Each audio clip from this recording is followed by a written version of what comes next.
ಕರ್ನಾಟಕ ರಾಜಕೀಯದಲ್ಲಿ ಕಳೆದ ಕೆಲವು ದಿನಗಳಿಂದ ಏನಪ್ಪಾ ನಡೀತಿದೆ, ಯಾರಿಗೆ ಮಂತ್ರಿಗಾದೆ ಸಿಗುತ್ತೆ, ಯಾರು ಆಪ್ತರು, ಯಾರಿಗೆ ಹೈಕಮಾಂಡ್ ಗ್ರೀನ್ ಸಿಗ್ನಲ್ ಕೊಟ್ಟಿದೆ ಅನ್ನೋ $1 ಮಿಲಿಯನ್ ಪ್ರಶ್ನೆಗೆ ಕೊನೆಗೂ ಉತ್ತರ ಸಿಕ್ಕಿದೆ. ಹೌದು, ಹೈಕಮಾಂಡ್ನಿಂದ ಕೊನೆಗೂ ಆ ಗೋಲ್ಡನ್ ಲಿಸ್ಟ್ ರಿಲೀಸ್ ಆಗಿದೆ. ಇಂದು ರಾಜಭವನದಲ್ಲಿ ಪ್ರಮಾಣ ವಚನ ಸ್ವೀಕಾರ ಕಾರ್ಯಕ್ರಮಕ್ಕೆ ಸಕಲ ಸಿದ್ಧತೆಗಳು ಮುಗಿದಿವೆ. ಈ ಮಧ್ಯೆ ಡಿಕೆ ಶಿವಕುಮಾರ್ ಸೇಫ್, ಮಂತ್ರಿ ಪಟ್ಟ ಕೊನೆಗೂ ಫೈನಲ್ ಅನ್ನೋ ಟಾಕ್ ಸಖತ್ ವೈರಲ್ ಆಗ್ತಾ ಇದೆ. ಇವತ್ತಿನ ವಿಡಿಯೋದಲ್ಲಿ ರಾಜಭವನದಲ್ಲಿ ಪ್ರಮಾಣ ವಚನ ಸ್ವೀಕರಿಸ್ತಾ ಇರೋ ಆ ಎಲ್ಲ ಸಚಿವರ ಪಟ್ಟಿಯನ್ನ ಡೀಟೇಲ್ ಆಗಿ ನಿಮ್ಮ ಜೊತೆ ಒಂದೊಂದಾಗಿ ಹೇಳ್ತೀನಿ. ವಿಡಿಯೋ ಕೊನೆ ತನಕ ನೋಡಿ. ಚಾನೆಲ್ಗೆ ಸಬ್ಸ್ಕ್ರೈಬ್ ಆಗಿಲ್ಲ ಅಂದ್ರೆ ಈ ಕೂಡಲೇ ಸಬ್ಸ್ಕ್ರೈಬ್ ಮಾಡ್ಕೊಳ್ಳಿ. ಬನ್ನಿ ಮೊದಲು ರಾಜಭವನದ ಕಡೆ ಒಂದು ಕಣ್ಣು ಹಾಯಿಸೋಣ. ಇವತ್ತು ರಾಜಭವನದಲ್ಲಿ ಹಬ್ಬದ ವಾತಾವರಣ. ನೂತನ ಮಂತ್ರಿಗಳ ಬೆಂಬಲಿಗರು, ಕುಟುಂಬಸ್ಥರು, ರಾಜಕೀಯ ಧುರೀಣರು ಎಲ್ಲರೂ ಕಾಯ್ತಾ ಇದ್ದಾರೆ. ಪ್ರತಿಯೊಬ್ಬ ಬೆಂಬಲಿಗನ ಮನಸ್ಸಿನಲ್ಲೂ ಒಂದೇ ಪ್ರಶ್ನೆ, ನಮ್ಮ ನಾಯಕನಿಗೆ ಯಾವ ಖಾತೆ ಸಿಗ್ಬೋದು ಅಂತ. ಆದರೆ ಈ ಎಲ್ಲ ಬೆಳವಣಿಗೆಗಳ ಮಧ್ಯೆ ಎಲ್ಲರೂ ಗಮನಿಸ್ತಾ ಇರೋ ದೊಡ್ಡ ಪಾಯಿಂಟ್ ಅಂದ್ರೆ ಡಿಕೆ ಶಿವಕುಮಾರ್ ಸೇಫ್. ರಾಜಕೀಯ ಅಂಗಳದಲ್ಲಿ ನಾನಾ ರೀತಿಯ ವದಂತಿಗಳು ಹರಿದಾಡ್ತಾ ಇದ್ವು. ಪವರ್ ಶೇರಿಂಗ್, ಖಾತೆ ಬದಲಾವಣೆ ಅಂತ ಏನೇನೋ ಚರ್ಚೆ ಆಗ್ತಿತ್ತು. ಆದ್ರೆ ಈ ಪಟ್ಟಿಯನ್ನ ನೋಡಿದ್ರೆ ಸಿಎಂ ಡಿಕೆ ಶಿವಕುಮಾರ್ ಅವರ ರಾಜಕೀಯ ತಂತ್ರಗಾರಿಕೆ ಮತ್ತೊಮ್ಮೆ ಸಕ್ಸಸ್ ಆಗಿದೆ ಅನ್ನೋದು ಸ್ಪಷ್ಟವಾಗಿ ಗೊತ್ತಾಗ್ತಾ ಇದೆ. ತಮ್ಮ ಆಪ್ತರಿಗೆ ಮಂತ್ರಿ ಸ್ಥಾನ ಕೊಡಿಸುವಲ್ಲಿ ಮತ್ತು ತಮ್ಮ ಸ್ಥಾನವನ್ನ ಭದ್ರವಾಗಿಟ್ಟುಕೊಳ್ಳುವಲ್ಲಿ ಡಿಕೆ ಶಿವಕುಮಾರ್ ಸಂಪೂರ್ಣ ಯಶಸ್ವಿಯಾಗಿದ್ದಾರೆ. ಸರಿ, ಈಗ ಪ್ರತಿಯೊಬ್ಬರು ಕಾಯ್ತಾ ಇರೋ ಆ ಲಿಸ್ಟ್ಗೆ ಬರೋಣ. ರಾಜಭವನದಲ್ಲಿ ಪ್ರಮಾಣ ವಚನ ಸ್ವೀಕರಿಸ್ತಾ ಇರೋ ಆ ಪ್ರಮುಖ ನಾಯಕರ ಪಟ್ಟಿ ಇಲ್ಲಿದೆ. ಒಂದೊಂದಾಗಿ ಹೆಸರುಗಳನ್ನ ನೋಡ್ತಾ ಹೋಗೋಣ. ಪಟ್ಟಿಯಲ್ಲಿ ಮೊದಲಿಗೆ ಕಾಣಿಸುವ ದೊಡ್ಡ ಹೆಸರು HC ಬಾಲಕೃಷ್ಣ. ಮಂಡ್ಯ ರಾಮನಗರ ಭಾಗದಲ್ಲಿ ದೊಡ್ಡ ಫ್ಯಾನ್ ಬೇಸ್ ಹೊಂದಿರೋ ನಾಯಕ.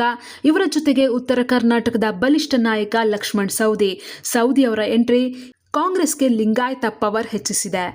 ಗಣಿನಾಡು ಬಳ್ಳಾರಿಯ ಗಟ್ಟಿ ಧ್ವನಿ ಸಂತೋಷ್ ಲಾಡ್ ಅವರಿಗೆ ಮತ್ತೆ ಮಂತ್ರಿ ಪಟ್ಟ ಒಲಿದು ಬಂದಿದೆ.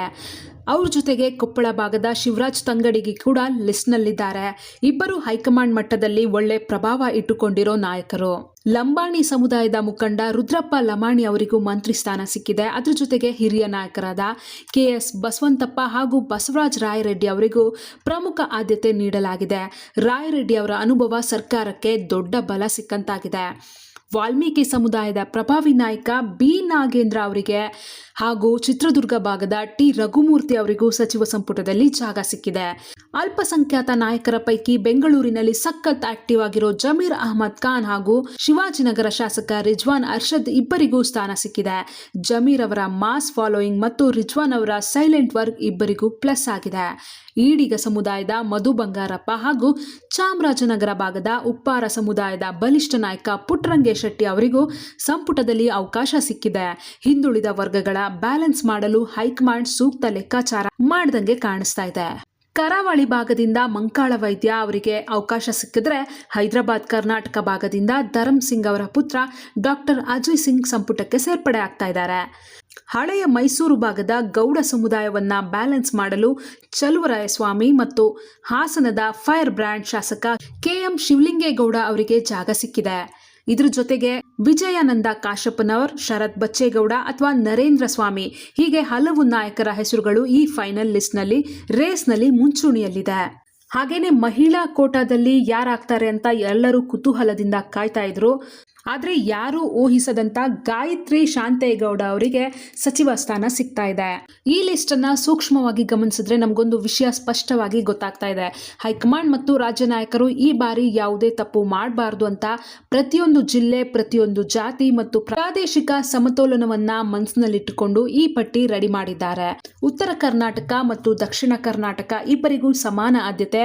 ಕುರುಬ, ಲಿಂಗಾಯತ, ಒಕ್ಕಲಿಗ, SC ST ಮತ್ತು ಅಲ್ಪಸಂಖ್ಯಾತ ಸಮುದಾಯಗಳಿಗೆ ಸೂಕ್ತ ಪ್ರಾತಿನಿಧ್ಯ. ಅದರಲ್ಲೂ ಮುಖ್ಯವಾಗಿ ಈ ಸಂಪುಟ ವಿಸ್ತರಣೆಯ ನಂತರ ಪಕ್ಷದಲ್ಲಿದ್ದ ಅಸಮಾಧಾನ ಶಮನವಾಗುತ್ತಾ ಅಥವಾ ಹೊಸದಾಗಿ ಅಸಮಾಧಾನದ ಹೊಗೆ ಏಳುತ್ತಾ ಅನ್ನೋದನ್ನ ಕಾದ್ ನೋಡ್ಬೇಕಿದೆ. ಆದ್ರೆ ನಿಮ್ಮ ಪ್ರಕಾರ ಏನನ್ಸುತ್ತೆ? ಈ ಮಂತ್ರಿಮಂಡಲದಲ್ಲಿ ನಿಮ್ಮ ನೆಚ್ಚಿನ ನಾಯಕನಿಗೆ ಜಾಗ ಸಿಕ್ಕಿದ್ಯಾ ಅಥವಾ ಯಾರು ಮಂತ್ರಿ ಆಗ್ಬೇಕಿತ್ತು ಅಂತ ನೀವು ಬಯಸಿದ್ರೆ ಕಮೆಂಟ್ ಮಾಡಿ ತಿಳಿಸಿ. ವಿಡಿಯೋ ಇಷ್ಟ ಆಗಿದ್ರೆ ಲೈಕ್ ಮಾಡಿ, ನಿಮ್ಮ ಫ್ರೆಂಡ್ಸ್ ಜೊತೆ ಶೇರ್ ಮಾಡಿ. ದಿನನಿತ್ಯದ ರಾಜಕೀಯ ಅಪ್ಡೇಟ್ಸ್ಗಳಿಗಾಗಿ ನಮ್ಮ ವಾರ್ತೆ ಚಾನಲ್ ಅನ್ನು ಸಬ್ಸ್ಕ್ರೈಬ್ ಆಗೋದನ್ನು ದಯವಿಟ್ಟು ಮರಿಬೇಡಿ. ಮತ್ತೆ ಮುಂದಿನ ಇಂಟ್ರೆಸ್ಟಿಂಗ್ ಅಪ್ಡೇಟ್ನೊಂದಿಗೆ ಮತ್ತೆ ಸಿಗ್ತೀನಿ. ಧನ್ಯವಾದಗಳು.